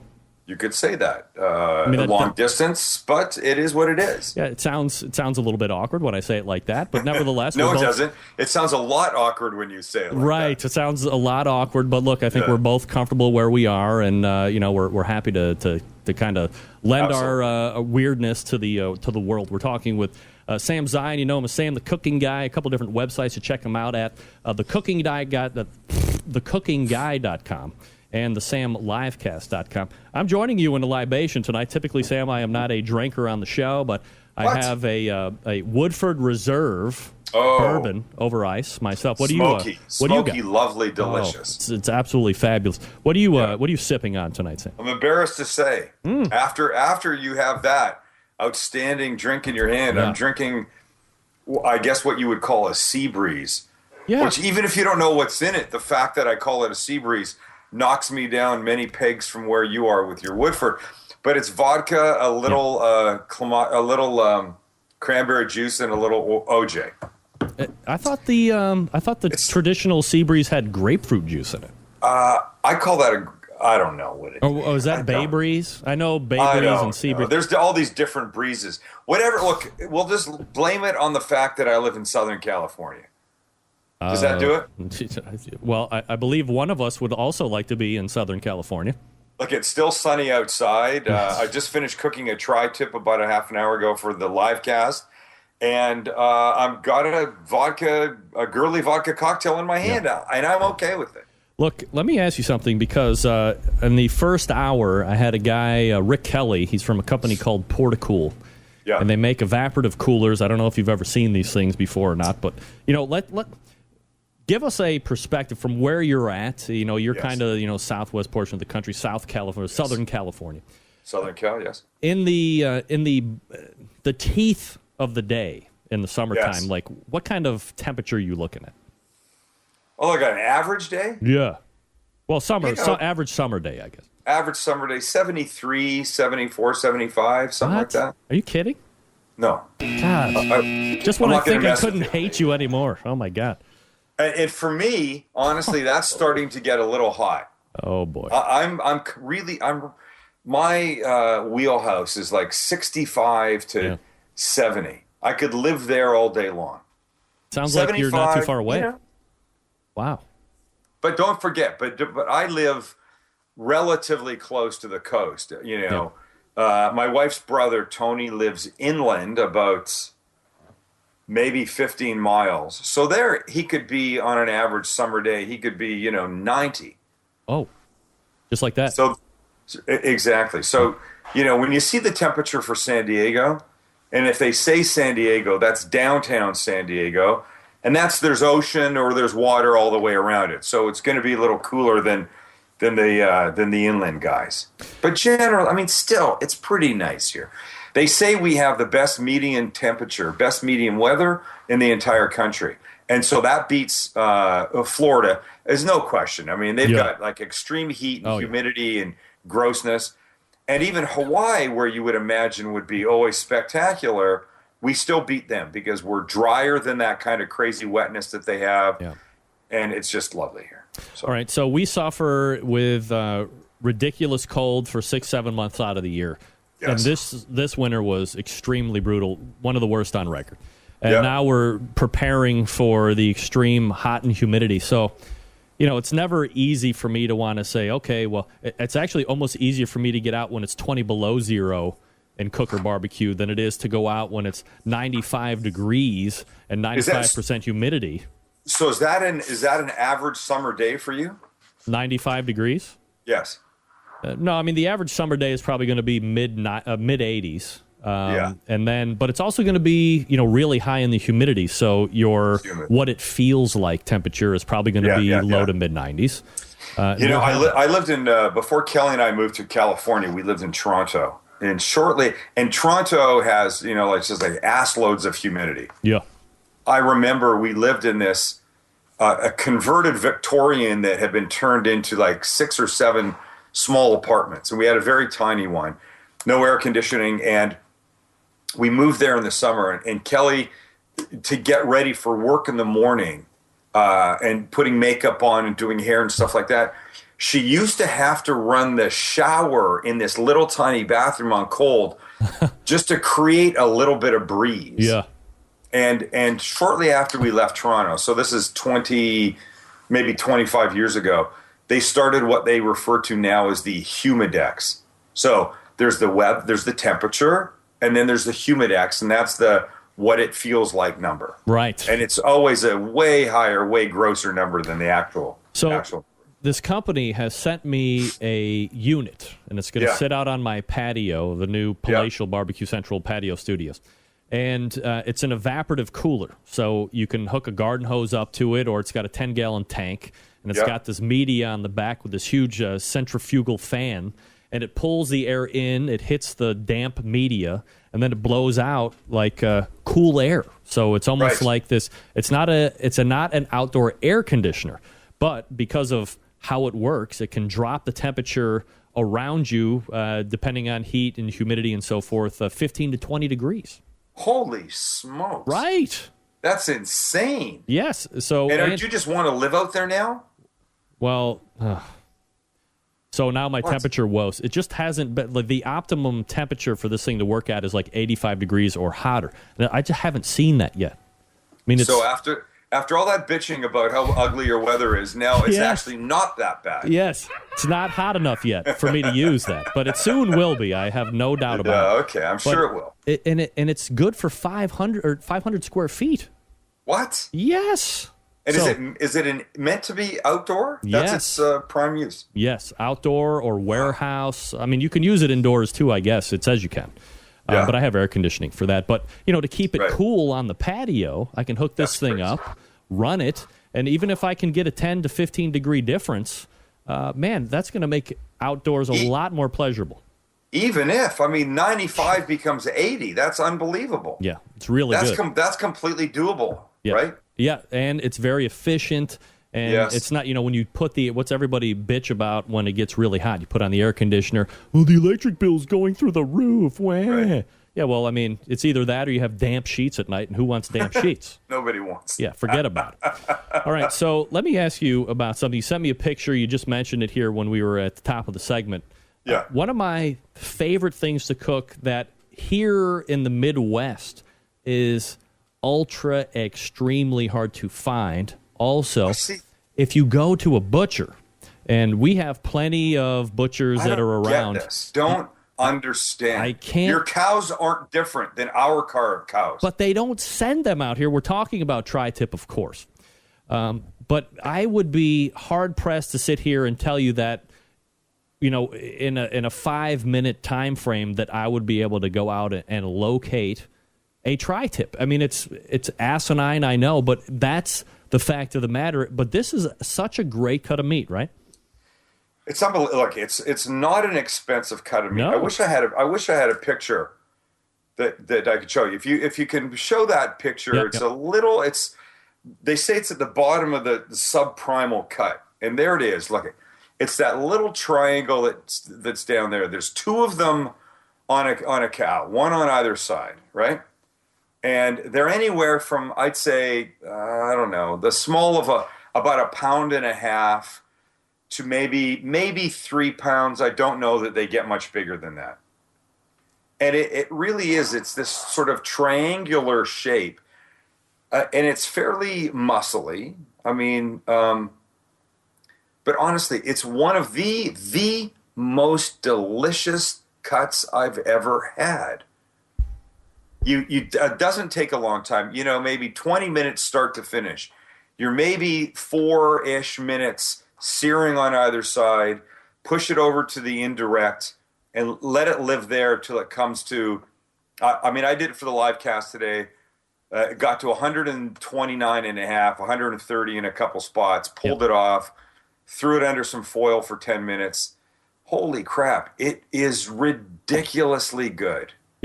The traditional way, there's, tri-tip is traditionally known with what's called the Santa Maria style barbecue out there. Correct. Southern California. And it's done on the Santa Maria style grills that have that wheel. You're allowed to do the grill. Yes. It's done over red oak wood. And then you also have those the pinquito beans for a traditional side dish. With this particular, do you have the pinquito beans? You ever had those? You like those? No, pinquito beans. No, we don't. I didn't do that. We have them, yes, but no, that's not what I did. I did this. I cooked it like that, and then I sautéed a bunch of red onion in butter, seasoned a little bit, and then I was going to make tortilla. I was going to make like tacos out of it. Slice it thin, keep it rare, slice it thin, and then make tacos out of it. I did not have any tortillas.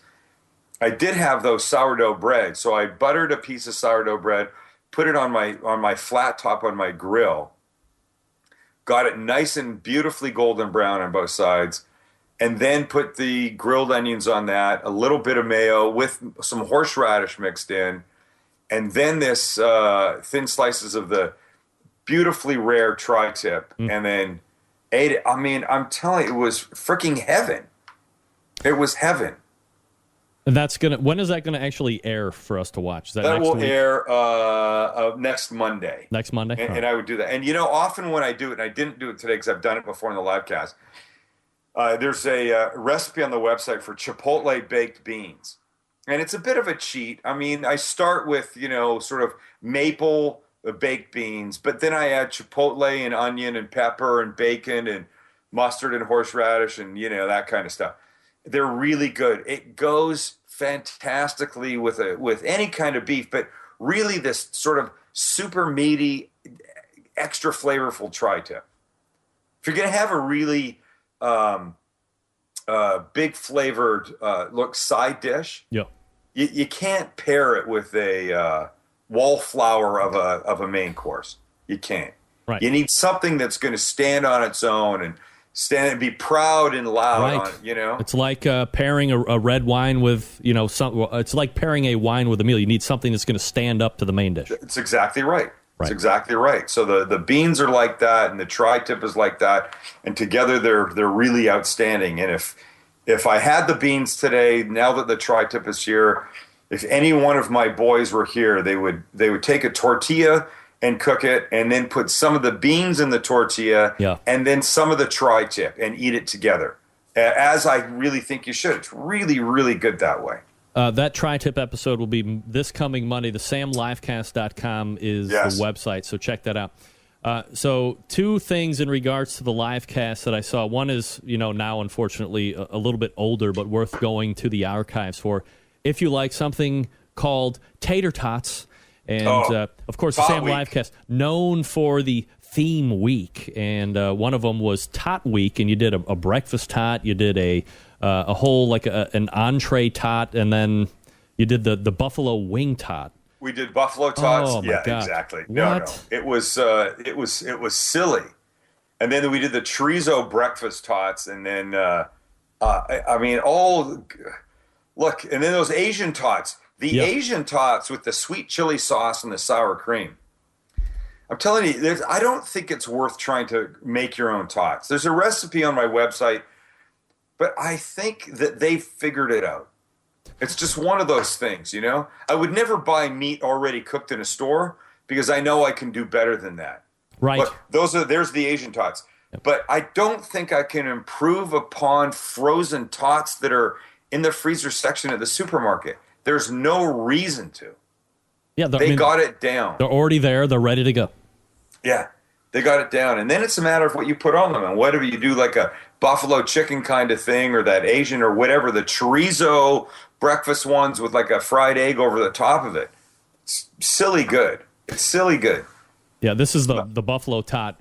I'm a huge buffalo wing guy, anything with buffalo sauce or whatever. So if I could impress upon you maybe a little more direction on the buffalo tot in case people wanted to make that one.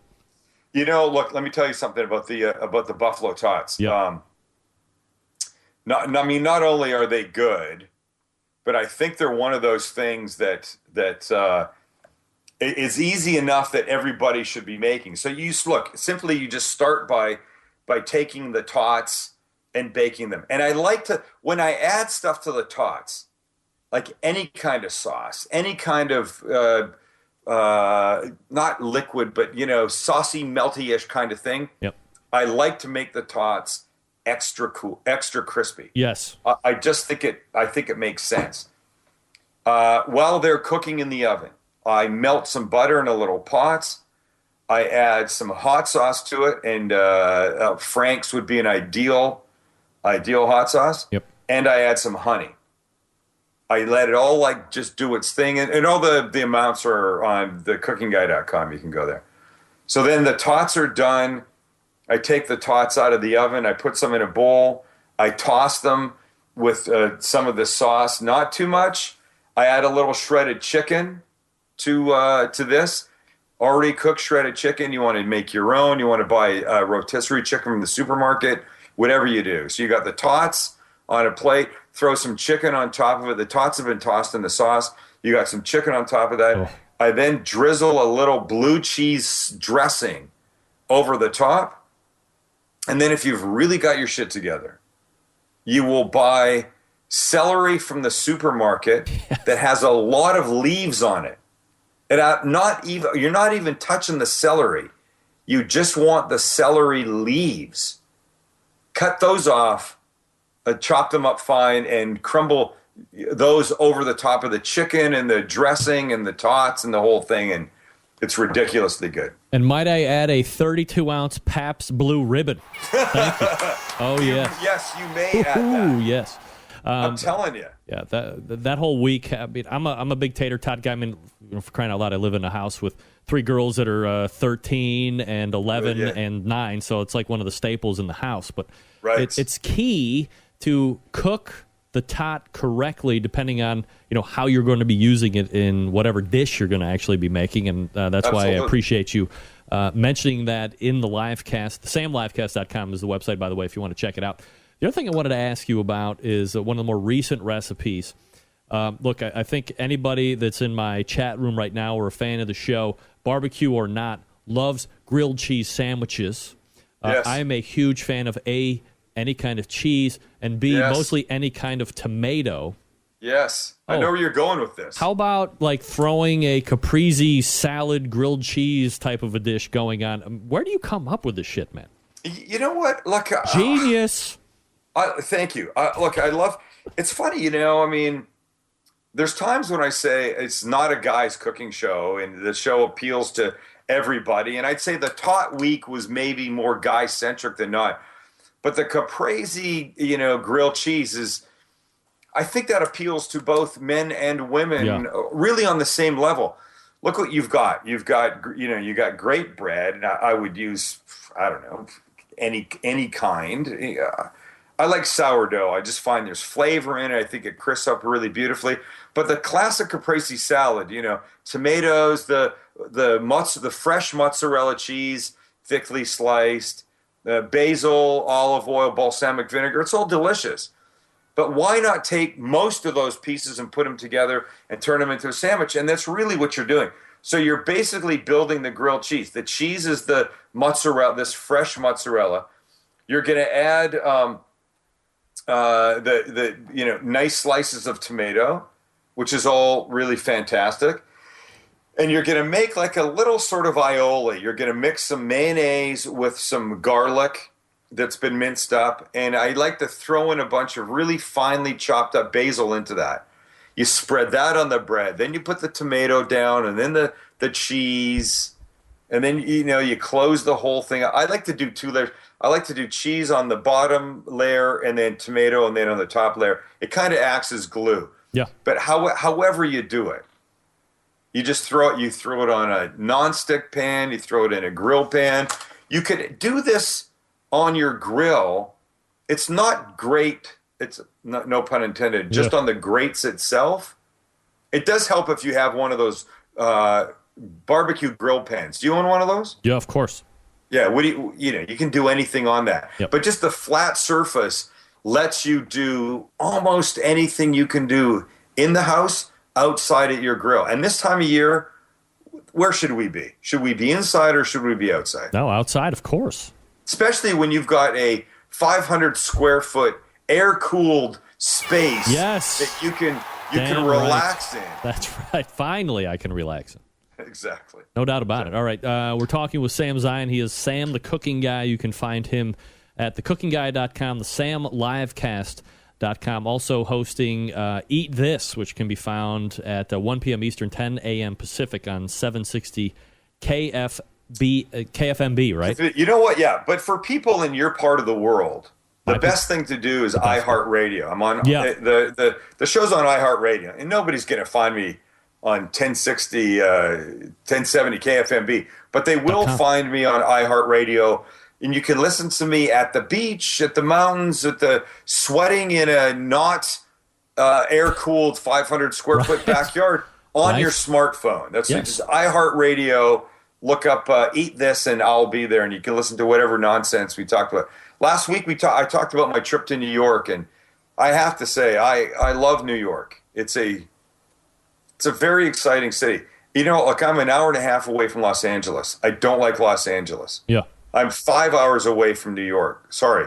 Hour and a half from Los Angeles by car, 5 hours from New York by plane. I adore New York. I don't really like LA. For the simple reason, not that you asked, but I'll tell you. I was going to ask. People in LA, I find, are often fake, phony at best. People in New York, while you may not like what they say, you can count on it being truthful. Yeah. They tell it like it is. Do you find, and I know you've been to both extensively for any number of reasons. But do you find that New York City has more ethnicity woven into it than LA does, more realisticness in the food culture? I mean, in the food stuff. I mean, you know, food show, you're a foodie, I'm a foodie. But, you know, if you had your druthers, you would spend a week in New York City versus LA. No question. Yeah. Absolutely. Like LA's got a lot of great things. I have family there. There's parts of the city there. But in general, if you said to me you have to choose one place to live, where is it going to be? Even with the shitty weather that New York has, even with the crowds. Not that LA doesn't have crowds. They're just spread out a little bit more. I mean, Manhattan is what, 15 miles up and down and less than 3 miles side to side. And there's almost 9 million people in that. It's a lot of people in a small area. And that's why the place is so tall. There's nowhere to go but up. Right. I'd still with the weather, with the people, with the humidity, with the traffic, with the everything, I'd still take New York in a New York minute. Do you, no pun intended, do you think Bobby Flay is an asshole, or do you think Bobby Flay is a good guy? 3-4 years ago, and I don't know him, I would have said I thought Bobby Flay was an asshole. Yeah. It was simply based on how he came across on his show. I think he's gotten a lot better. He used to have a show, and I can't remember what it was called. It was some kind of grilling. He would like go like out to play. I remember watching him like in a farm once, and some guy was doing a brisket or whatever. Yeah. And I swear to God, if there was a thought bubble above Bobby Flay's head, it would have said, I'm going to shoot the producer that put this effing episode together because I want to kill this guy. You could just see the hatred pouring off of his body. I think he's gotten a lot better. I think he now appreciates the position. This is my own, opinion. Yeah. I feel like he now appreciates the position that he's in. He's a little bit more humble about it. And he's okay now. I don't get that he's douchey like I used to think he was. I never... now, look, maybe it's because originally I'm from the Empire State. Mm-hmm. Some people might call me douchey myself.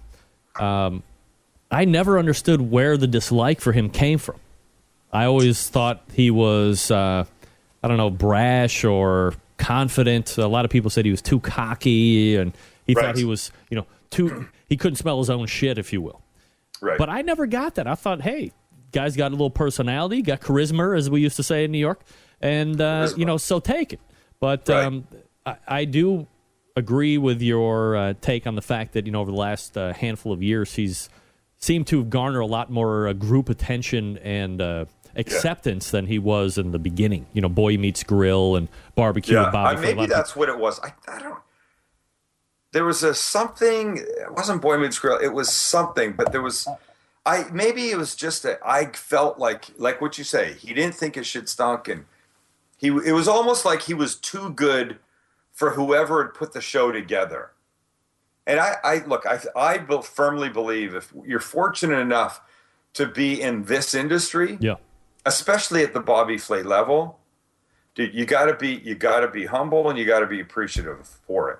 Because there's a lot of things you could be doing that are not nearly as comfortable, as enjoyable, and lucrative.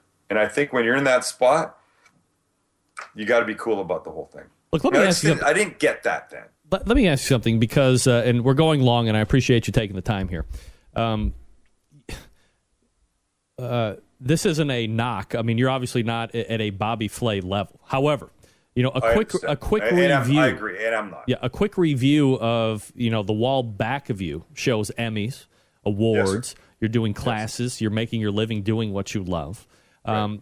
When Sam, the cooking guy, is walking around San Diego proper, like, how noticed are you? Like, is it something where you're like, do I want to go out today? Do I not want to go out today?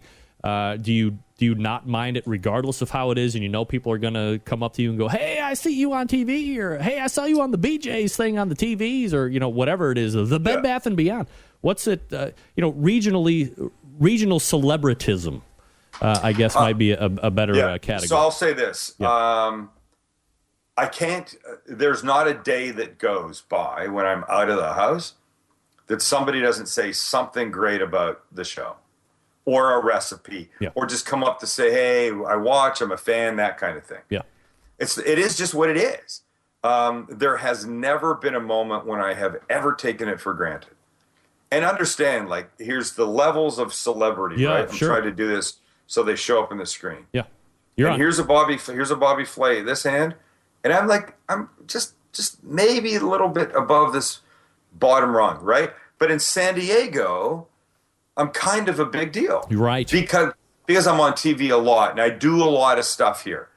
I'm in the community a lot. I do a lot of charity stuff. And I feel the obligation to do that. I feel like I need to use my name, my celebrity for good.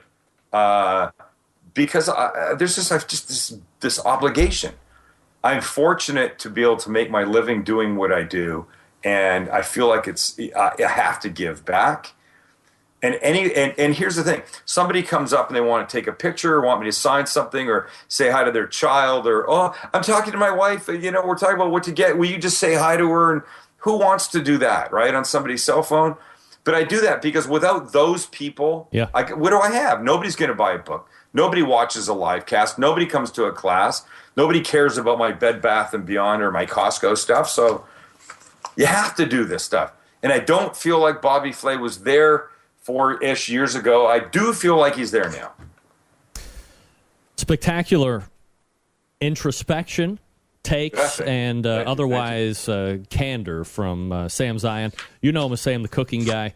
And I know him as a guy that comes on here every once in a while and graces me with some time on this rudimentary internet radio. And by the way, next time, here's who we should talk about. Yes, let's talk about somebody. Paula Deen, because, as they said in that very famous movie, she's back. Yeah, right? Your favorite. Yeah. All right, we'll talk about her next time. Let's do it next month, all right? Everybody listening, go find a tri-tip. And if there's not one in the butcher case where you shop, ask for it. And don't let them tell you they don't know what it is, or it's only something they sell in California. Right. It's not true. That's right. You're gonna love it. Sam, always appreciate the time. Thanks, my brother. Have a good night. You got it. There he is. Sam the Cooking Guy, Sam Zion. We went long. I appreciate that. That means you're going to have to get on the horn quickly in order to win the 80 pounds of pellets coming up out of the break. Folks, let me talk to you quickly about Butcher's Barbecue. Your place to go for injections. The pork, the beef, the prime injection, which has combined with all of the things that you love with the beef injection, using its award-winning flavor enhancer, its ability to keep your brisket juicy. They've combined it with what has become the industry standard in the beef flavor as well, for sale right now at butcherbbq.com. Perhaps you're looking for that go-to rub or sauce. Friends, the mother load has been exploded, folks. Butcher's Barbecue, a full line of award-winning rubs. One of my personal favorites is the honey rub. I do use the steak rub. The premium rub, folks, if you're going to inject with Butcher's, premium rub has been specially formulated to work with this injection. A perfect 1-2 punch to impress with judges and friends alike. Adam Pace doesn't have a butcher within 25 miles. Time to move, Adam. That's right. Last but not least, Butcher Barbecue, the sweet barbecue sauce. Look, if I don't have the time to make my own barbecue sauce, if I'm going to be having a party on my newly cooled patio with the Portacool Cyclone 2200, I'm going to reach for my bottle of Butcher's Sweet Barbecue Sauce. It wins in every category for me. Not overly sweet, a nice slice of tang, the right amount of back-end heat, and for crying out loud, no liquid smoke. Look, liquid smoke is evidently very popular for the majority of consumers, but it's not me, and I know for the diehards of the barbecue and grilling community, a lot of people don't like it either. Maybe a little bit that might cook off during the cooking process, yeah. But Dave took the time and effort to make a quality sauce, didn't take the easy way out, adding that devil's urine, better known as liquid smoke. Grab a box of 6. It's going to go fast. No worries about breaking the bank on shipping either. Anything at $55 ships at $8.50. Between $55 and $200 ships at $9.75. And anything over $200 ships for free. Head on over to butcherbbq.com. Stock up now. That's butcherbbq.com. That's butcherbbq.com. Let's win 80 pounds of pellets. 216 220-0966. 220-0966. Call in now. Your chance to win 80 pounds of pellets from CookinPellets.com. Let's do it right now.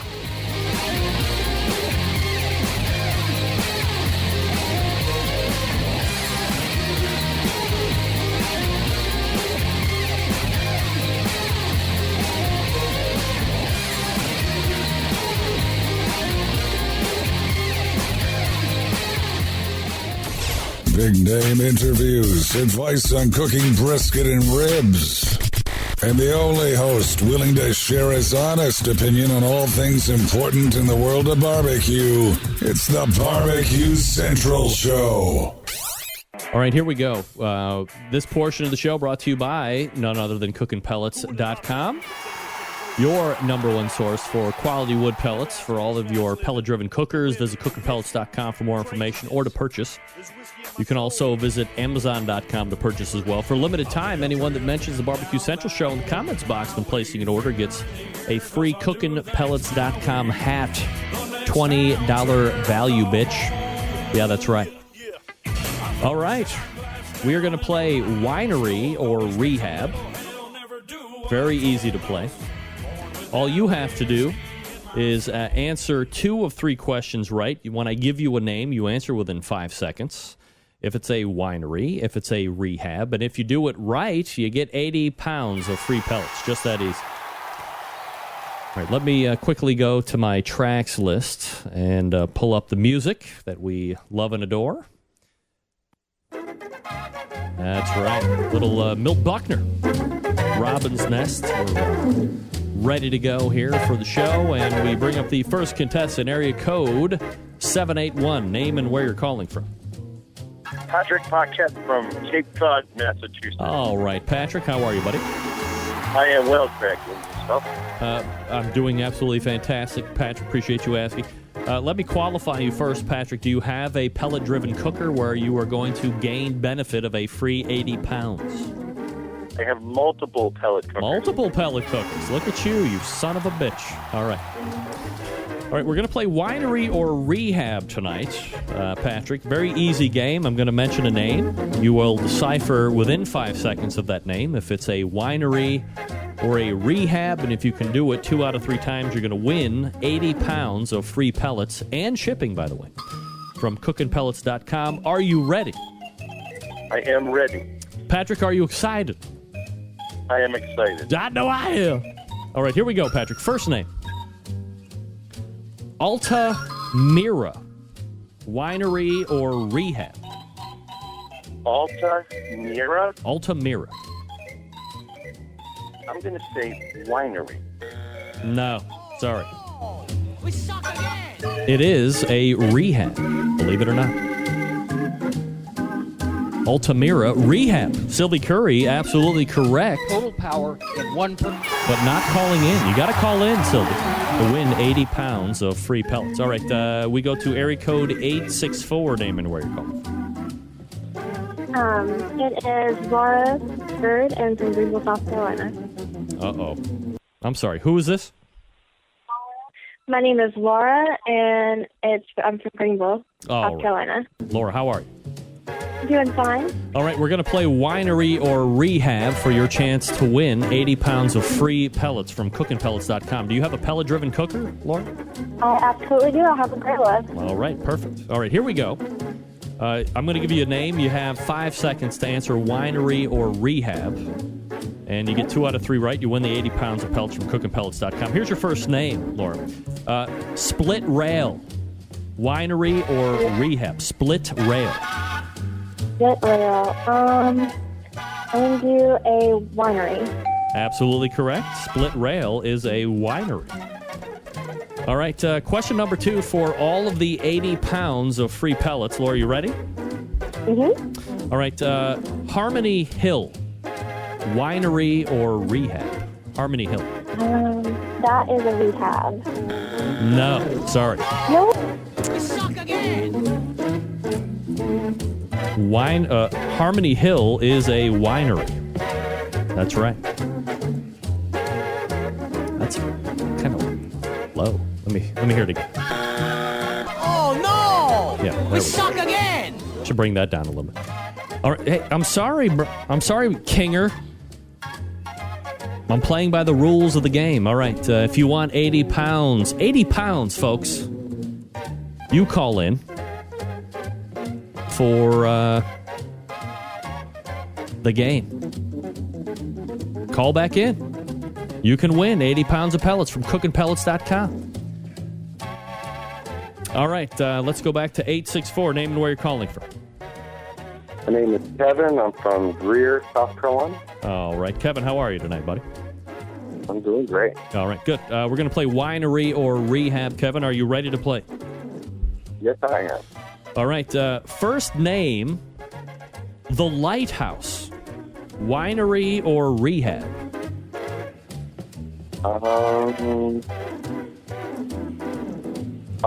Winery. No. Oh no! We suck again! I apologize. That is a Rehab, The Lighthouse. Let's go to area code 508. Name and where you're calling from. Hello? Hello, who's this? Wendy? Cindy? Wendy. Wendy, how are you tonight? I'm fine. How are you? I'm doing absolutely fabulous, Wendy. Appreciate you asking. All right, let's play Winery and Rehab. No winners so far. Maybe you can break the streak. I'm going to give you a name. You tell me if it's a Winery or Rehab. You do it in 5 seconds. You get 2 out of 3 right. You win 80 pounds of pellets. And here is your first name. Okay. Hat Ranch. Winery or Rehab? Hat Ranch. Hat Ranch? Yes. Winery. Absolutely correct. Hat Ranch is a winery. All right, or your next one, you could win the whole kit and caboodle here, 80 pounds of pellets. The Old Firehouse. The Old Firehouse? The Old Firehouse, Winery or Rehab? I would have to say winery. Absolutely correct. No fooling Wendy tonight, folks. She has won 80 pounds of pellets from cookinpellets.com. Wendy, here's what you do. You go ahead and send me an email with your shipping info.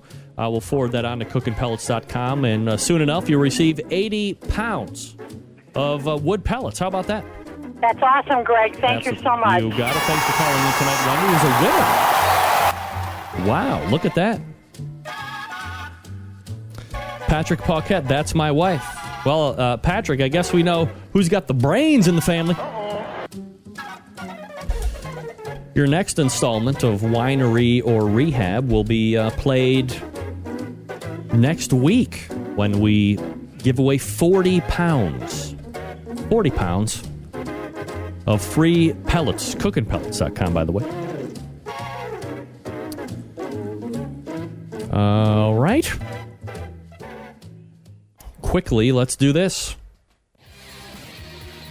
Oh, I've adjusted the volume there. No problem. Let me talk to you about El Diablo Mustard, folks. That's right. You know you wait for this read each and every week. El Diablo Mustard, by the way,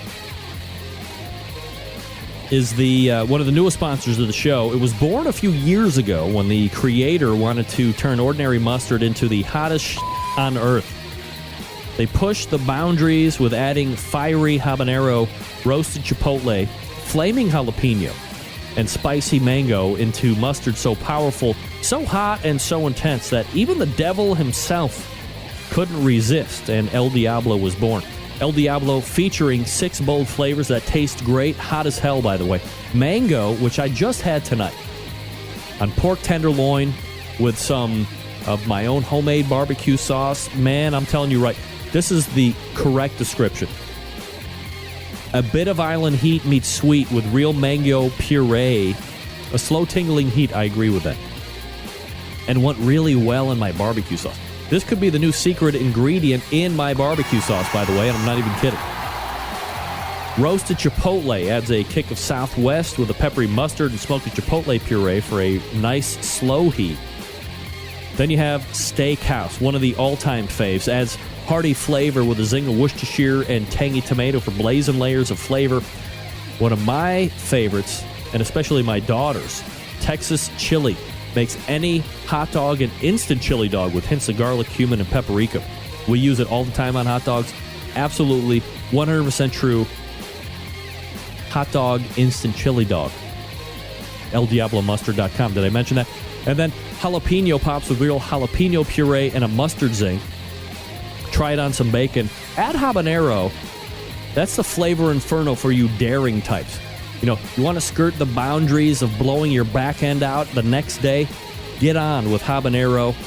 It's all heat all day. So get grilling and add some heat to your meat. Connect with El Diablo on Facebook or get some great tips on that Facebook page and some giveaways too. Bold flavors, great taste, hot as hell. ElDiabloMustard.com. That's ElDiabloMustard.com. We're back to wrap the show right after this. Stick around.